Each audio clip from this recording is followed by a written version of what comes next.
I'm going to call the Glendive City Council meeting for November 19th, 2024 to order. If you will stand for the Pledge of Allegiance. I pledge allegiance to the flag of the United States of America, one nation, under God, indivisible, with liberty and justice for all. All right, if you want to do the roll call, Jessica. Okay, Baker, Here. Kuhn, Here. Dryden, Here. Hedrick, Hines, Mitchell, Sassy, Here. Thompson, Fire, Police, Public Works, Ambulance. All right, could I get a motion to approve the minutes of the November 4th, 2024 regular council meeting? Okay, Kevin, in a second. All right, Jason. All in favor of, oh, wait, I have a correction. It's actually on the FUPR committee, but it is in the minutes. So the number 1 on the FUPR says donation for police vests. It says a resident of Glendive. The person who's donating to the police vests is not a resident of Glendive. She's a Montana resident. So I wanted to make that correct. All right, so all in favor of approving the minutes of the November 4th, 2024 regular council meeting, say aye. Aye. Any abstaining? Okay. All right, next is old business. So could I get the street committee report, Joel?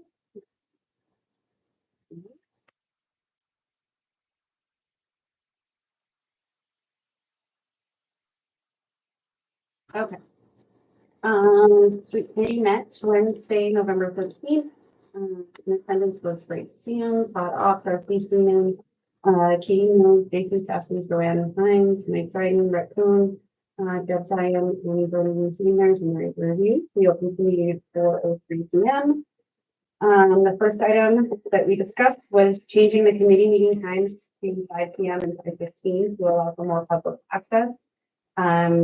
Myself read a letter from Brendan Pioneer on this matter. The committee members were all in agreement with the points that he brought up. Some of the key points from that letter were that the 5 and 5:15 time could interfere with other groups and organizations that are already established and meet at that time. And that historically what he sees is that people will attend meetings regardless of the time if it is something that they want to be a part of. Raccoon also shared that starting the meetings that late would make for a really long night, as the paper meetings can be rather lengthy. The committee all agreed to keep the meetings at the same times. Second item was that the chamber asked permission to close Merrill Avenue for the light parade on November 29th.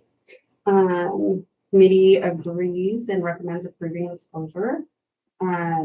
Some comments that were made, Mike Jordan and Katie Mills both discussed throwing of candy and kind of a reminder to throw it closer to the kids to keep them from running out in the street. And that we're all hoping that the new street configuration will actually help with this.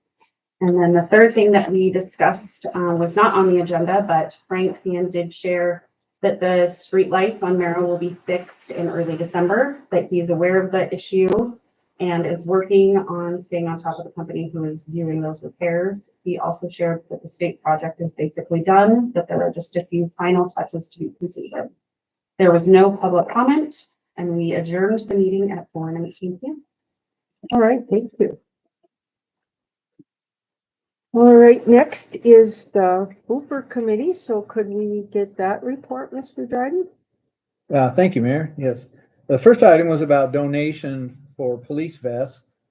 A Montana resident has offered to donate $8,000 to pay the required match to acquire protective police vests for the Glendive Police Department. And the committee recommends the council accept the donation for the police vests. The second is about the Glendive Inn. And the mayor was recommending that the city be proactive in dealing with the Glendive Inn. The building is a dangerous liability to the community and an eyesore. Much discussion by FUPR on what actions the city can take to address this hazard. And the committee recommends council approve legal action be initiated by the city to address the safety and nuisance concerns of the Glendive Inn. The third item was about a budget transfer for the Glendive Police Department. Acting Police Chief Mills requested a budget transfer within the Glendive Police Department to purchase and install 2 windshields and to replace tires on Glendive Police Department vehicles. The budget transfers for $2,300, and the request is to move funds from I took these numbers from Frank at the meeting, so I'm thinking everything's good, but from the 1,420-140-360 patrol car repair fund to the 1,420-140-235 tires fund, which includes the windshields. A request for a budget transfer for training for an arms instructor for the Glendive Police Department will be addressed in the near future. The committee recommends the council approval of the Glendive Police Department request for a budget transfer of $2,300 from the above mentioned funds. The next item was about a request for de-annexation from the city, and Public Works Director Cian recommended that the request for de-annexation from the city be granted. He presented 5 key points for de-annexation, and I didn't bring that form with me, but if somebody has questions, I'll try to remember them. So the committee recommends requests for de-annexation from the city be approved by the council. The properties and landowners include John Casey, and there is the legal description of his property, Michael W. and Mary B. Lee, and there's their property, and Michael Lee again, and Mary B. Lee, and Thaddeus Rule, and Aaron E. Rule, and there's their legal description of their property. So the committee recommends de-annexation of those 3 separate properties. The next item was about funding additional advertising to attract more applicants for the Director of Operations position. Mayor Dion sought ideas from the committee on how to finance and where to advertise for Director of Operations for the city. This position has been open for over a year, and the city has not had any qualified applicants apply for the position. So there was comments, discussion, but no action taken at this time. The next item was about life insurance for part-time paid firemen. Fire Department Manager Opp requested the city pay the life insurance premiums for part-paid volunteer firemen. The annual cost to the city would be less than $60 for the whole year, annual cost. Okay. The insurance coverage is required of the city, that those people be covered with life insurance. The committee recommends council approve purchasing life insurance for the part-paid volunteer firemen.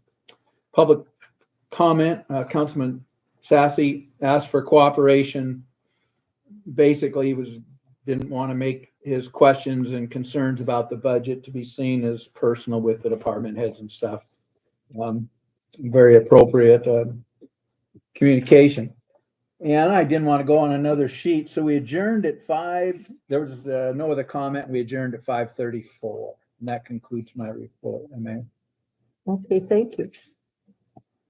Next is public comment. No one signed up for public comment, but do we have any public comment?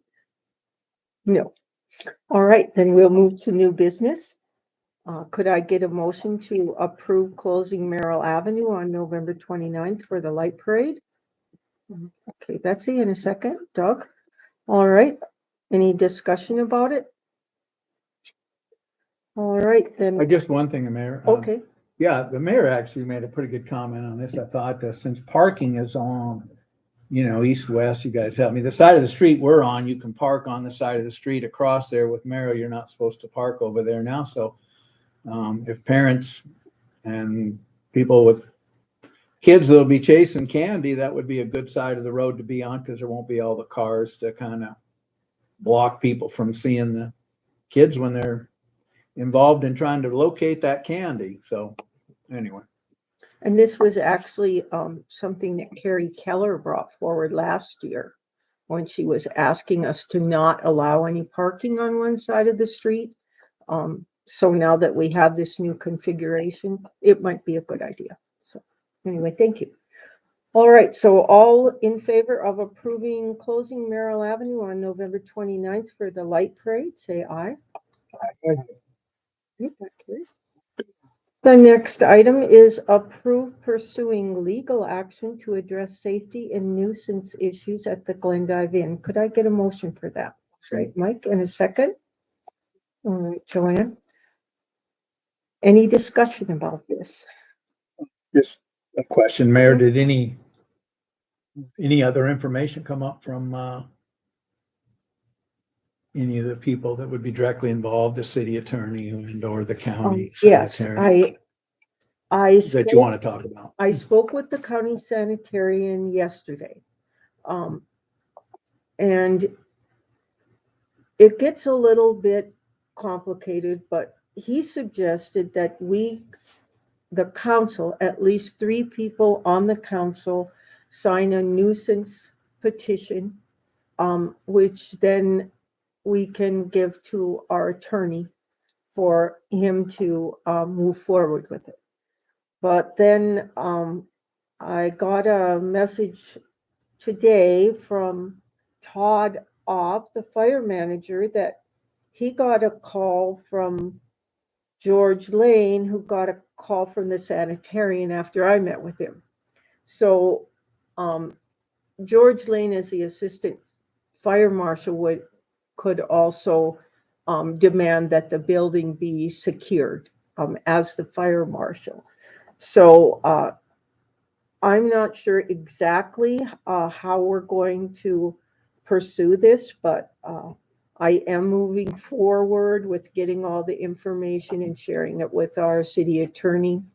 And so I do still see it as something critical that we need to be acting on as soon as possible.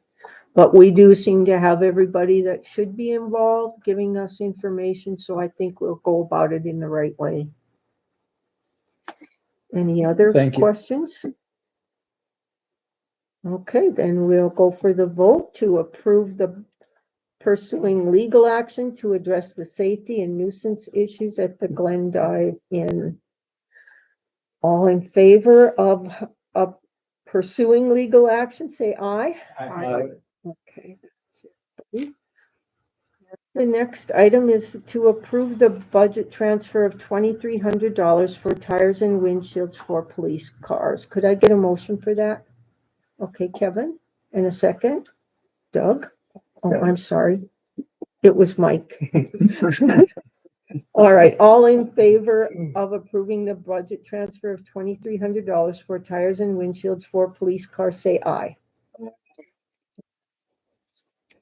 Next is to approve the de-annexation for the Mike Lee and other property request. Could I get a motion for that?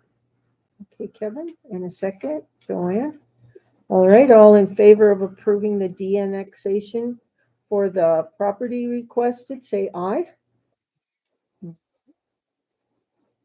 The next item is to approve purchasing life insurance for part paid firefighters. So could I get a motion for that? Okay, Joanne, in a second. Kevin? All right. Just a question. Sure. Wasn't totally sure myself on the, some part paid firemen don't get enough hours during the year so we have to pay for their hours to get them to the minimum level for their retirement. I think it is. We pay their retirement because they didn't earn enough to cover it.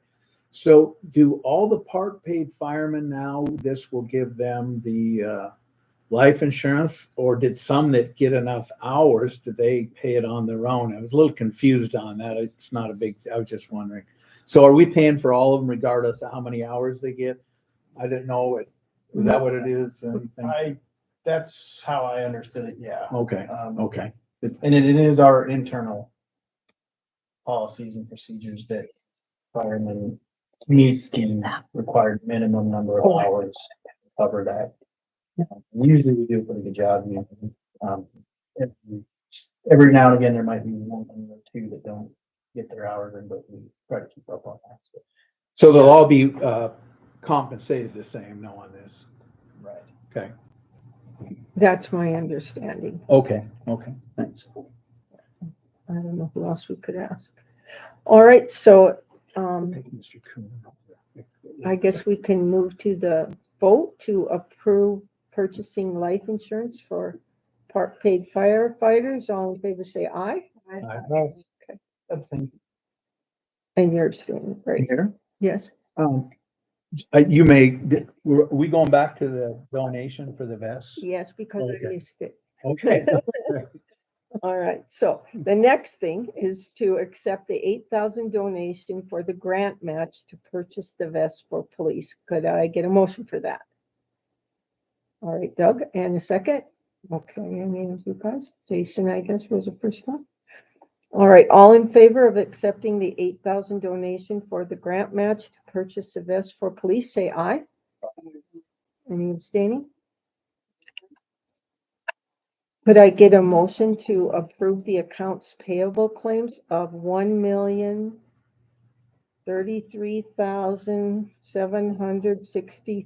$1,033,763.06? All right, Rhett, and a second? Okay, Kevin? All in favor of approving the accounts payable claims, say aye. Yes, Just, I know you post that for the. This covers this $1 million, helps cover, BEK and our water sewer projects, okay.